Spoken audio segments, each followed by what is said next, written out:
안녕하세요. 저는 조관입니다. 안녕하세요. 안전키가 큰 윤목하고입니다. 언제 그렇게 컸어요? 조금 전부터 컸습니다. 아, 그래요. 제 안전키는 자꾸 다리가 긴 조관이라고 합니다. 맞습니다. 다리 짧은 윤목하고입니다. 제가 다리가 엄청 짧은데, 저도 숏다리라고. 자, 오늘은 무엇을 할까요? How best to incorporate the Incoterms rules? 저 인코텀즈 규칙을 계약에 편입시키는 가장 최선의 방법 이런 뜻인데, 인코텀즈가 계약에 그냥 적용되지는 않죠. CIF, FOB 이런 것들을 갖다가 가지고 이제 가격을 책정하더라도 인코텀즈 규칙이 자동적으로 적용된다라는 걸 보장받을 수가 없어요. 그런데 웬만하면 적용된다라고 이렇게 보장을 할 거예요, 재판에서. 그런데 그게 확실하게 해주려고 그러면 계약에다가 명시적으로 이렇게 문구를 넣어가지고 인코텀즈를 편입을 시켜야 된다라는 거예요. 왜 그러냐면 인코텀즈는 법이다, 법이 아니다. 법이 아니다. 예, 법이 아니고 국제상업회의소는 유엔 같은 기구가 아니고 상공회의소의 연합이라고 보시면 돼요. 그래서 거기서 만든 규칙들은 법이 아니기 때문에 당연히 적용된다라는 걸 보장해 주진 않는다라는 거예요. 근데 재판을 하게 되면 적용될 가능성이 높기는 하지만 그래도 불확실성을 완전히 없애야 되잖아요.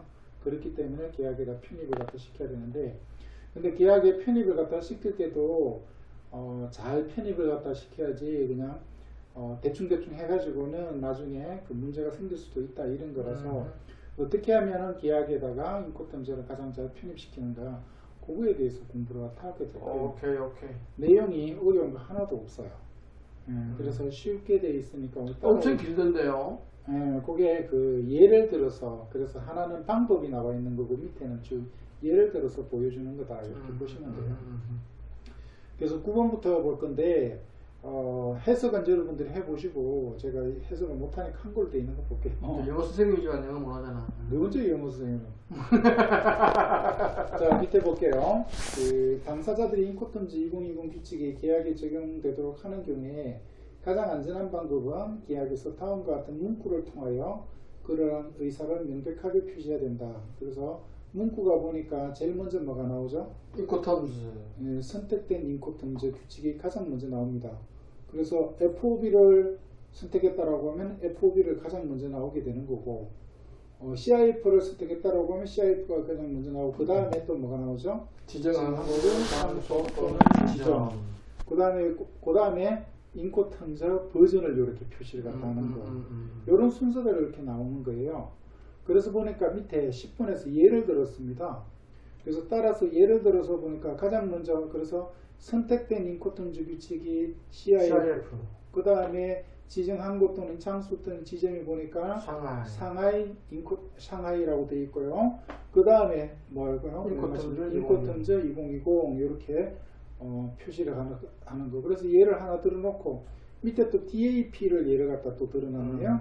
그래서 DAP가 위에서 말하는 선택된 인코텀즈 규칙이 될 거예요.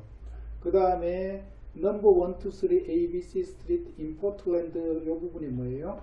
지정된 장소 또는 지점이 될 거고, 그 다음에 인코텀즈 2020 이게 보기엔 인코텀즈 버전이다.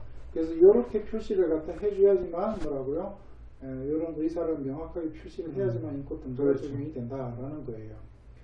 자, 그래서 여기 이제 좋은 예를 갖다가 들었는데, 여기에서 좀 어긋난다라고 하면 문제가 생길 수도 있는데, 첫 번째 보니까 연도를 빠뜨리면 해결이 어려운 문제가 발생할 수도 있대요.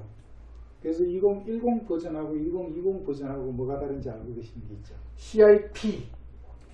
보험 조건이 다르죠. 그렇죠. 매도인이 매수인을 위해서 체결해야 되는 보험 조건이, CIP가 2010 버전일 때는 뭐죠? 가장 낮은 수준. ICC.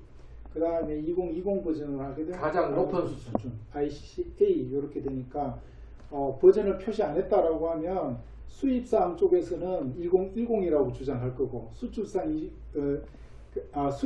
같은 경우에는 높은 걸 2020을 주장할 거고, 수출사항 같은 2010을 주장할 수도 있겠죠. 근데 상식적으로 볼 때는 그냥 지금 했으면 2020 해야 되는 거 아니야? 그럴 수도 있기는 한데 상식적으로. 그런데 이제 이거는 상식적으로 하게 되면 합리적인 쪽에 손을 들어줄 수가 있는데 그거는 제3자가 판단을 해주는 경우잖아요. 싸움이 났을 때는. 그런데 계약서에다가 명확하게 집어넣게 되면 제3자를 찾아갈 필요도 없을 거 아닙니까? 그래서 제3자를 찾아가서 이렇게 분쟁을 해결하다 보면 시간, 비용 뭐 이런 거 그렇죠. 많이 들고 하니까 그래서 그 연도까지 이렇게 집어넣어야 된다라는 거죠. 자, 그 다음에 밑에 보게 되니까 그 다음에 그 규칙이 다음에 지명되는 장소는 훨씬 더 중요하대요. 그러니까 이제 첫 번째는 예. 인코텀즈 버전을 정확히 해라. 버전 정확히 하라고 하는데 버전보다 더 중요한 게 상하이라든지 지명을 또 예. 자세하게 넣어라. 아니면은 1, 2, 3 AB 스트리트 인 포틀랜드 요 내용이 더 중요하다는 거예요. 그렇죠. 그래서 이게 들어가지 않게 되면 인코텀즈가 원래 작동 자체가 아니에요. 인코텀즈를 쓸 수가 없어요.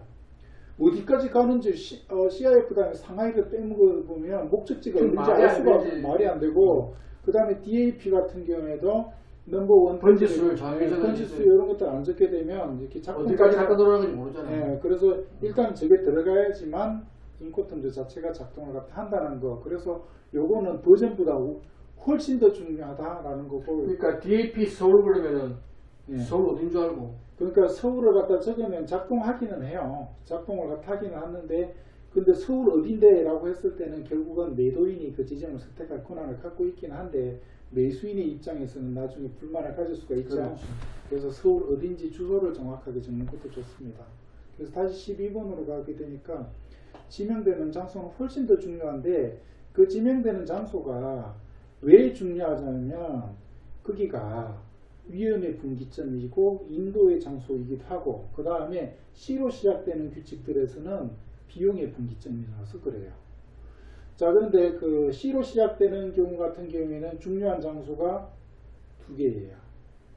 C로 시작되는 중요한 장소가 두 개인데 위험의 이점과 비용의 분기. 네, 근데 C로 시작되는 규칙에서는 표시되는 장소는 하나밖에 없지. 하나 비용의 분기점이 표시가 되죠. 목적지가. 그런데 그래서 매수인의 입장에서는 위험의 분기점인 인도 장소를 계약서에다 표시하면 더 좋다 이런 얘기를 하고 있죠.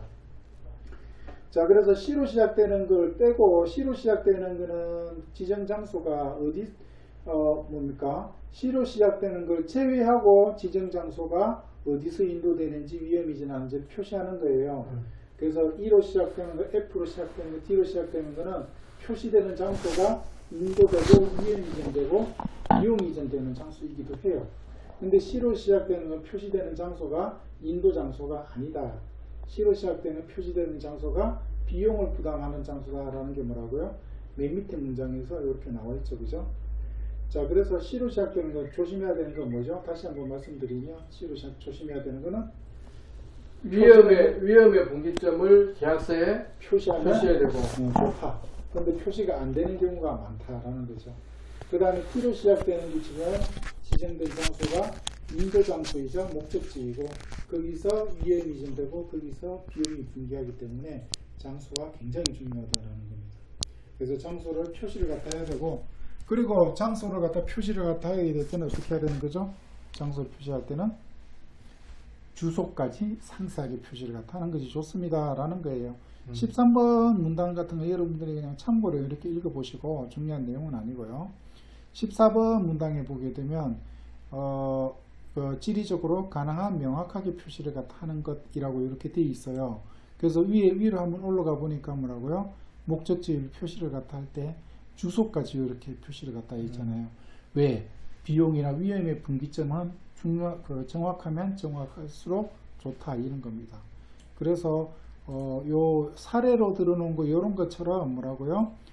선택된 인코텀즈 규칙 가장 먼저 그 다음에 장소를 갖다 표시를 갖다 하는 거 그 다음 근데 장소는 가능한 주소까지 표시를 갖다 하는 거 좋고 그 다음에 인코텀즈 버전을 표시를 갖다 하는 거 이렇게 하게 되면 완벽하게 계약에 편입하는 거다라고 이렇게 정리를 하면 됩니다. 근데 뭐 FOB나 CIF는 굳이 주소를 적을 필요는 없잖아. 그냥 항구만 적으면 되는 거지 뭐. 근데 FOB도 이제 선적 지점 이런 것들이 이제 논란이 생길 수가 있으니까 또 항구의 선적 지점에 대해서 명확하게 합의를 갖다 하고 싶으면 그런 것들까지 표시를 해주면 좋다 이렇게 보시면 됩니다. 그렇게까지요.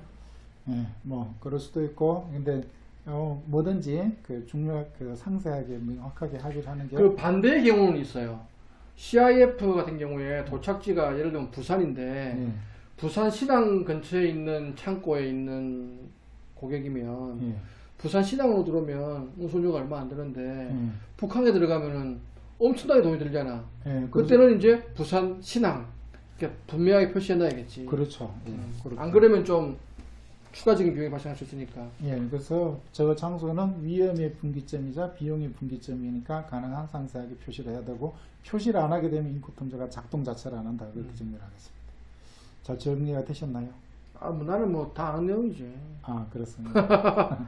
자, 그럼 오늘 여기까지 하고 다음 시간에 또 뵙도록 하겠습니다. 수고했습니다. 수고하셨습니다.